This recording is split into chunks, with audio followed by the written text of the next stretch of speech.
Are you worried about your retirement years? Well, fear not. In this video, we're going to go through 6 tips that will help you walk into retirement. So sit back, relax, and enjoy and take in these tips we have for you. Retirement tip number 1 is expecting the government will take care of you. Now, as you probably know, there's CPP and old age security. So Canadian pension plan, old age security, both of them will provide a monthly payment to you as early as 60 for CPP and 65 for old age security, and you can delay both of them as late as 70. But of course, that's not going to cover all your bills. CPP typically is going to be $600 to $1,000, maybe a bit more, maybe a bit less. And your old age security is going to be around $650, maybe a bit more or less as well, depending on how many years you're in Canada. Old age security, we have lots of videos on old age security. You can look through our channel on that. But old age security, the amount you get is based on how many years you lived in Canada. If you've lived at least 40 years here, you'll get the maximum amount. If it's less, it'll be prorated accordingly. For your CPP, your Canadian pension plan, this is a program that you pay into. So the more you've paid into it, the more you're going to get out of it. Again, the number is going to be different for all of you, but you need to understand what you're going to get for CPP, what you're going to get for OAS, but do understand that that's all you're going to get from the government. So if you're hoping that the government's going to take care of you through retirement, you're wrong. Now, again, if you're a low income earner, there could be GIS, a guaranteed income supplement. There's other tax credits and stuff that will help along the way. But at the end of the day, you need to make sure you're taking care of yourself, and government benefits like CPP and OAS are supplemental income to your overall retirement plan. So the second tip for retirement is not to forget about inflation. A lot of people forget about inflation. They do simple math on their investments. You know, I have 100,000, I need to take it out over 20 years, so I'm gonna get $5,000 a year. That's simple math. You haven't taken into consideration inflation, rate of return, and many other things, as well as I always talk about integration of assets. When you hit retirement, you have many different asset buckets and those need to work together, but your financial plan needs to look at inflation. Of course, the last couple of years, we've had high inflation that's starting to cool off. Hopefully by the end of 2023, we're down to closer to 3%.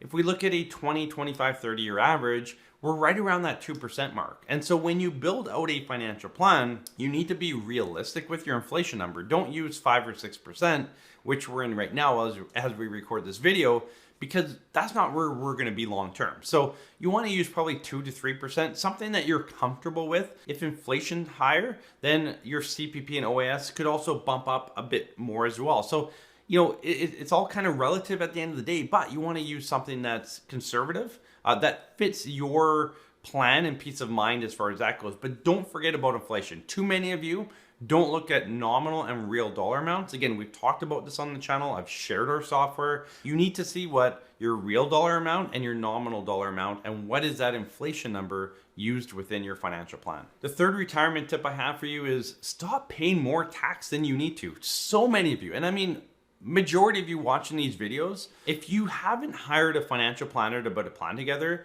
you're paying too much tax. And I think the problem is a lot of you aren't getting good financial advice from your financial planner. You don't want to pay for another financial plan. So you just try and piece it together as best you can. Trust me when I say this. If you're at the point close to retirement or even into retirement, you want to loop in with a financial planner and get a clear plan put together. Again, we have many videos put together on this. We did a 5-part series. I'll link that above here. If you haven't watched that, it breaks down how we build financial plans, and you should be getting something similar to that. It needs to map out timing of government benefits, how to draw your accounts down, how to reduce that tax bill, how to create a better estate plan. All these things need to come together. And a really good financial plan will save you typically hundreds of thousands into the millions for some of our clients in taxes. People always ask me like, okay, Adam, I have a plan, but how do I know if it's good? I would ask your financial planner, like run CPP earlier and later, run different scenarios. What is the total tax bill? What's the total after-tax income? What does the estate look like? These are the things you want to do with your planner to look at comparison, right? Scenario A, B, C. How do they look differently? How much tax am I paying? Typically, what will put more money in your pocket, less in CRA's pocket, draw down that RSP or the registered accounts earlier, delay CPP, potentially OAS, and you want to try and get rid of your registered accounts by about mid-80s, which is life expectancy. The number one thing you want to look at is leveling out your average tax rate. So if you're going to look at one column within your financial plan, look at your average or effective tax rate, and that should be within about 2, 3, maybe up to 4%, kind of in that mid 80s when you get rid of that registered plan. So if you're wondering, is my plan good? Look at your average or effective tax rate and how level that is. And if it's quite level, your plan is probably half decent. The fourth retirement tip I have for you is you're not being realistic. And this covers a lot of facets, and I'm not going to dive too deep into this, but realistic about your rate of return, realistic about what to expect in retirement, realistic about kind of structure and how things work, how are you going to spend your time. You need to do research. And YouTube's great for this in that you can watch videos, you can talk to other people, you can go on Reddit, you can go on chat forums and just talk to people that have gone through this process and get a better feeling of what retirement is like. The steps you need to take, the things you need to think about, healthcare. I just got off a long Zoom call with a client talking about kind of healthcare and what they should look at and travel insurance and how much time to spend in Mexico at their place.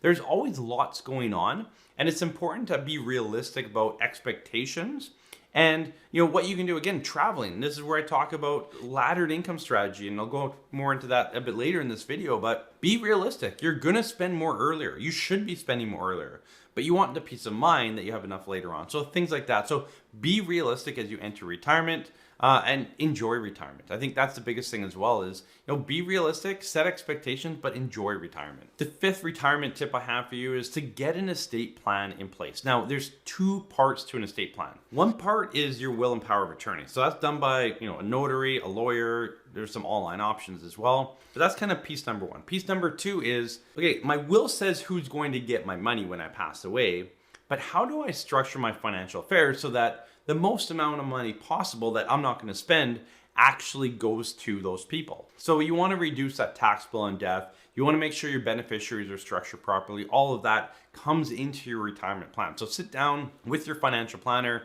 and make sure that these things are hashed out and kind of A, that you have a good tax plan, and B, everything's structured so that it flows in the most efficient way to the beneficiaries that are listed in your will. The sixth tip for retirement, and again, I have a seventh bonus one still, but the sixth tip is counting on an inheritance. Now, I always say you should never count on an inheritance to be able to retire. What I want to talk about here isn't relying on an inheritance to retire. It's more, I know I'm going to get an inheritance. How do I build this into the plan? Because it can affect, even though your inheritance might be 5, 10, 15, 30 years down the road, it can affect your cash flow and what you do within the plan today. Because if you're going to get, $300,000 in 10 to 20 years from now, it's going to be a ballpark. You have no idea when those people are going to pass away. But let's say there's a 10-year window, 10 to 20 years from now, there's going to be a $300,000 cash injection. Well, that means that we can kind of front end spend a little bit. As long as we know that money's going to be there, certainty that it's going to be there. Maybe there's a property that'll be sold or whatever. You want to kind of build that into the plan for tax planning purposes, income planning purposes, all of that. So as much as you don't want to rely on an inheritance for retirement, if you know there's going to be one, use a conservative number and a conservative time frame, but you want to build that into the plan so that the tax plan and the cash flow plan really lines up for when that cash injection comes in later in life. And the seventh and final bonus, before I jump into it, I do want to say thank you to all of our viewers. We just recently hit 70,000 subscribers. Something I never thought about when I started YouTube. I literally started YouTube to just give advice to our clients during COVID. And it's expanded into this channel and educating a lot of you guys. And we've been able to meet with and work with many of you, and we greatly appreciate it. I want to say thank you to you. If you haven't subscribed to the channel and you do enjoy this, it adds value for you guys, please hit the subscribe button. We do want to try and get to 100,000 by the end of this year. So thank you for that. The seventh and final tip I have for you for retirement is make sure you have a laddered income strategy. And I talked about it earlier in this video, but basically what a laddered income is kind of that go-go, slow-go, and no-go phase of retirement. So if we build out a retirement plan and give you, let's say, a level income of $60,000 a year, let's bump that up to $65,000 earlier, then maybe 60 to 58, and then back to 50,000. Ladder it out. Let's give you more. And there's two reasons for this. A, earlier in retirement, you're able to spend more, you're traveling more. We want you to go spend more money. But with the peace of mind and the comfort that you're going to have enough later. I think a lot of people, and I see it firsthand with my clients over the last 20 years, is early in retirement, you hold your money tight. You're fearful of running out of money. Even though I show you won't, you're fearful of it. And I get it. That's natural. That's human. But have a plan that shows you can spend more with a peace of mind that you have enough later, so you can actually go freely spend that money and not worry about later. What I don't want is you to get to your 70s and 80s and not be able to travel and spend the type of money and then look back and say, I should have done it. I want to build a plan for you now so that you can go spend it now with the peace of mind that you'll have enough later. So thank you for joining us. We'll see you in the next one.